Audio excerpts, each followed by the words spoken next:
Hey guys, this is Frank coming to you from San Diego, and I have Ray Schock with me as well from his home in San Diego. Ray, how's it Hey going? guys, great to be here with you, Frank. Um, yeah, this is awesome. It's a blast to do quarantine ChurchCon. So huge shout out to everyone that has helped organizing it. We're pumped. We are here to talk about online giving, and hopefully it'll be an informative session. Again, my name is Frank Barry. I'm one of the founding team members at Tithely, kind of function as our chief operating officer today. But we're a digital giving company, so we've been at this for about 5 years, and we help about, including this month, probably over 16,000 churches around the world. We operate in 50 countries. So I'm excited to talk about this topic, especially with so many of my kind of home church, ICOC churches. So really excited. And I'm joined by Ray Schock, who's a great friend of mine out here in the San Diego church and is also the director of administration. So Ray, you want to say a quick word and share a little bit about what you do day to day? Sure, yeah, guys, great to be here with all of you. I see some familiar names on the participant scroll here. Uh, Again, my name is Ray Schock. I've been the director of administration for 5 years here in San Diego. I actually was an administrator a long time ago, back in the early 90s, and for about 5 years. So I had some experience. San Diego started growing, uh, joined the leadership team, and became part of the administrative staff along with my wife, which is great. But love what I do, work well with all the components and our ministry staff here in San Diego. Love it, love it. So we have some slides. I'm going to try to run through these. We're going to do a dual part session, guys. We're going to talk a little bit about kind of digital giving and the new normal. Kind of make a case for why we need digital giving, even without the coronavirus. But we'll talk a little bit about what that means for us now. And then Ray and I are going to do a little bit of just a QA, kind of a chat between us, where I'm asking him some questions as, a person who is helping to lead the church and dealing with all the finances and plays a big role in kind of the software and the tools and all those kinds of things. So hopefully it's a great session. When we get to the Q&A, we would love to take your questions in the chat as well. So be sure to stick around in there and, tell us where you're from, what church you're with, all that kind of stuff. And then we'll jump into the chat there. So I'm going to run through a few slides. Hopefully you guys can see my screen. Ray, we still good on the screen share? You see it? Yes. Okay, Yep. awesome. So first, just a few things on the case for online giving. Sort of despite the coronavirus and quarantine times, we started Tithely about 5 years ago to do online giving because everything was moving online and especially moving to mobile.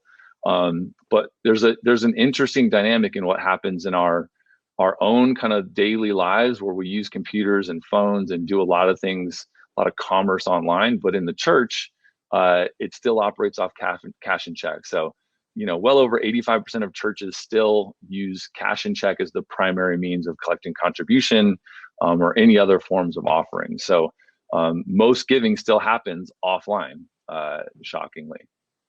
74% of Americans write no more than one check per month, and only 6% of commerce happens by way of check. And if you think about it for a second, I was definitely in this category. I don't know if anybody can relate, but I was in the category of using a check for contribution every week. That was my one check, a month. And we, sometimes we'd go weekly, sometimes we'd go monthly, but finding the checkbook on Sunday morning was always a thing between my wife and I. We're like, which drawer is it in? Is it in your purse? It is in the car? Is it in the glove box? But that was our one check a month given to the church. And people just don't use them super commonly, except for church or maybe some other, paying vendors and things like that that don't accept online payments. Check usage, though, cash and check usage is declining super fast. This only goes up through 2018. I know it's a little bit hard to read, but really the one you want to pay attention to is the blue bar. And you can see how the blue bar way back in 1990, cash and check was big. But then as you go on, right, the blue and that darker gray, as you go on, cash and check has diminished significantly. right? So 18% of things are happening by way of cash and check, and credit cards, debit cards, online forms of payment, things like Apple Pay, Google Wallet, those kind of things are picking up fast. And this only goes through 2018, so it doesn't include stats from 2019. So, people don't write a lot of checks. Cash and check is declining fast, but the church at large still operates with cash and check being the primary way people give. Mobile payments are skyrocketing. This only goes up through 2019, and it was actually an estimate at the time, but over $1 trillion in mobile payments. People using Amazon and Uber and doing their mobile banking, booking airline travel, like ordering stuff on Uber Eats or DoorDash, especially in times like now. Just mobile payments are going crazy, where you put your credit card information in your phone, you've got it in a digital wallet, and you're using whatever product you're using to make your payments. It's just going through the roof. And then you get to get back to churches. Only 42% of churches offer some form of online giving. I don't know what the makeup of the group is right now listening, but there's over 300,000 churches in the U.S. alone. So there's a lot of churches out there, and there's a lot of churches that haven't even come into the online giving world, let alone the actual mobile giving world, where you optimize your giving for mobile devices. This number actually might be a little bit more by now. This was pulled in 18. So even if this was up in the 20% range, focusing on mobile is kind of the point, because everyone's walking around with a mobile device, and everybody's going to church holding their mobile device, even though they don't have a checkbook on them, right? They've all got their phone. So hopefully that in a real short period of time makes the case for online giving or mobile giving in your church, regardless of being home. But I guess even more important now that everybody in a live stream fashion, so there is no passing the plate anymore. Now let's talk a little bit about the impact of online giving, and this is just globally across the Tithely platform. Like I said, we're over 15,000 churches. We've got people giving in 8 different countries. So we see giving in a lot of different ways, a lot of different kinds of churches, all shapes and sizes. One of the big things most churches deal with is a dip in giving in the summer. But what we see on our platform is actually giving continues to increase month by month throughout the year for all the churches that we're supporting. So we see the summer months, giving actually dips far less than it does for your average church. And that's for a couple of reasons. One, you can give anytime, anywhere, because you've got your phone or you've got your computer. So I don't have to actually be in church. So I may be traveling, I may be on holiday with the family, I may have people visiting. For whatever reason, people miss church, so they can give on their phone. They can also set up automatic recurring giving, right? Which is something that we definitely encourage churches to talk about. When people are giving recurring, they're giving either weekly or monthly, even if they're not able to attend service, right? Or even if they forget their checkbook or any of those kind of reasons. So, we see giving stay strong through the summer when there's a mobile giving option. The other big effect is, churches, from a physical meeting, right? They're kind of open for an hour and a half every Sunday, and that's when all of their income comes in most of the time through contribution, and it's through passing the plate. So the only time they have for giving to happen is on Sunday for 90 minutes. But when you've got online and mobile giving, what you notice is people start giving all throughout the week. So across our platform, we see only about 30% of giving happens on Sunday, whereas over 60% happens Monday to Saturday. And we think that's because people are managing their budget, they're doing their finances, they're giving on the 1st and the 15th when they get paid, right? So it's not all about Sunday, it's all about giving based on kind of my rhythm of life and what's going on for me and my family. So big benefit of online and mobile giving. Recurring giving is a massive opportunity. Just giving the ability to set up an automatic payment, an automatic gift to the church, just like they would do with any of their other bills. We know giving's not a bill, but just in this day and age, being able to schedule it, put it into my finances, budget for it, and have it happen automatically is a big benefit. And a lot of people like to do that. So having online giving or mobile giving gives you that capability. And another thing I just wanted to mention is we see that across our platform, the people that are giving consistently, so the people that are giving on a monthly basis at kind of like, that's the threshold we use. So they're giving, weekly or biweekly or monthly at the least, make up a massive portion of giving to the churches that are on our platform. So giving those people the ability to set up automatic recurring giving is going to have a big impact on the actual budget for the church or the revenue for the church, because you make it easy for them to give anytime, any place, even when they're gone or even when they're at home during live stream service, and that makes up a massive portion of your budget. And I'm sure Ray can speak a little bit more to that practically later, but giving him this option, helps encourage those people that are actually giving significantly to keep giving even when they're not around. And at the end of the day, this wasn't actually a study done by Tithely, and I can share all these slides and where all the data comes from. But churches that accept online giving in America, on average, see that overall donations go up by 32%.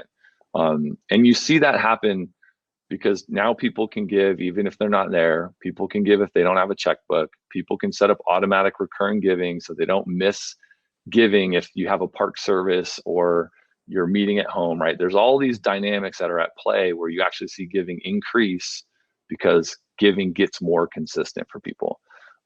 So tons of benefits, tons of reasons why to go there. I'm going to mention real quick the impact of church online giving for churches based on the virus and everyone having to kind of self-quarantine or at least stay in their homes and not gather in big groups. What we've seen at Tithely is this is in the last month, we've had over 8,000 churches, and you can see that chart. That's kind of our normal growth. And then you see from February to March, this massive spike. So all the things I just talked about, a lot of churches just weren't there yet. And it took, a massive moment like this for a lot of churches to decide to go to online and mobile giving. So we've had over 8,000 churches added to the platform in the last month, with a lot of those actually happening in the last 14 days, maybe 16 days. So a lot of churches are basically being forced online. They wanted to stick to their old ways of cash and check, and they were forced online, just like a lot of people were forced into live streaming and all kinds of other things that we're doing as a church now. So that's the impact. I'll share real quick 6 tips that you can implement today. So if you're in this new world, or you are in this new world, and you're just adding online giving, or you're just starting to focus on it, or you're looking for ways to make sure it's effective, one or more of these tips should apply to you. The first one is get your website ready. So make sure you've got online giving on your website. Whether you're using Tithely or any other provider out there, make sure you've got it on your website. Make sure it's very obvious where to find it, right? There should be a give button somewhere, easy to spot, easy to get to, easy to give. This is just an example of the Tithely online giving form. You can see there's the amounts. You can pick the fund, so contribution. You can set up recurring giving. You capture a name, email, phone number. I can use my card or my bank account. I can cover the fees, right, and choose to kind of help the church on the fee side of things. And then click the give button, which the little bar is in the way right now, but there's a give button under there. There you go. Click the give button and you're done. So super simple. Make sure your website's ready. The second thing I want to mention is don't skip the giving moment. So you're live streaming, you're doing church. Don't forget to do the actual giving moment, or don't downplay the giving moment, right? You might do something, and we'll talk about this a little bit with Ray, but you might do something where you're doing extra and you're raising money to help people in the church or in the community, and because there's a need, right? So you've got people in your church that might be having hard times because of right now. You might have other people that aren't affected. You're going to have a very diverse group of things going on. So don't forget to take up contribution, and speak to the needs and speak to how the church is responding, and give people other opportunities to support if they have the means to. But I think don't sort of shrink back right now. People still want to give that have the means. So don't skip the giving moment. Number 2 is use a visual on screen. So when you're doing your live stream, put up a visual. Say, hey, church, you can give, there's 4 ways to give. This might be a more generic slide. If you're doing live stream, you might just say, hey, church, you can give online. Here's the URL, churchname.com/give. And you just put that on screen when you're talking about it. So you cue people where to go and how to do it. The next one is make a video. Ray actually did this with a great couple of guys from the church out here. Made a really cool video. It's about a minute long. It walks the church through how to give using Tithely. Super cool way to kind of, in the giving moment, have a promotion. Here's how to give in the new way. It's secure. You're still honoring God. Here's how you do it. It's a great video. We can share this resource as well afterwards, but in the giving moment, use a video if you have one, or, you know, borrow something that another church has made that you could leverage. The next thing is add it to your live stream. So number 5, throw it in the live stream.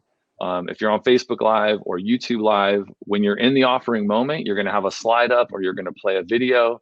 But also in the comments, comment and put the link, like, here's where you can give, church. You know, here's the URL, or here's the text number for text giving, or any information you have, put it in the comments. And don't quote me on this, but I think Facebook Live will let you pin a comment to the top. So you could, in theory, pin, you know, during the offering moment, pin the comment about giving to the top of the thread, so that, you know, in that 5-minute slot, that thing's sitting there right up top. So definitely comment, make it easy for people to click. You can kind of see it in the slide over here on the right. There's a link right there that people can click. So add it to your live stream when you're taking up your offering. And the last thing I'll mention is just post-service communication. So I think people aren't in the building. You know, you might be like slimming down announcements, all this kind of stuff might be going on. But after service, use email. If you've got a church app, use your church app. If you have a text platform to text out the church, use text. Certainly use social media, and make sure giving is a part of that communication. You probably have other announcements, but in the communication, imagine if you're sending an email, hey church, great to meet today. Here's the 3 key announcements. Always have one of them be like, don't forget to give, or here's how you can give to the church, and just make it simple for people so that it's just an always on part of your communication. If you do those 6 things, you'll definitely see some success, as we're all just meeting in the online world right now. Okay, I tried to jam because I'm getting to QA, or I wanted to get to the chat here and save us enough time for that. So Ray, you ready? Yes. All right, sounds good. Let me drag this over, and that way we can see the I'll chat. answer the last question that showed up here. Does Tithely have a text to give function? Yes, it does. We do. Absolutely. Ray's best salesperson of the day right now. So yeah, we have text to give. And I can share more about Tithely. I'm trying to make this not fully about Tithely, but yes, we have online giving, mobile giving, text giving. We do custom church apps. You know, we do a bunch of other stuff too, church websites, church CRM or database things, and all of that. So, and for all the, you know, sort of our family of churches that are on, we're providing a great discount for everyone. So I'll make sure to share that stuff after we're done here. So cool. I have a few questions for Ray. Again, just as an administrator at a church who deals with this stuff day in and day out, and is a real pro. So I just thought it would be cool to hear some of that stuff that I was sharing, you know, in theory, but just kind of talk to Ray practically.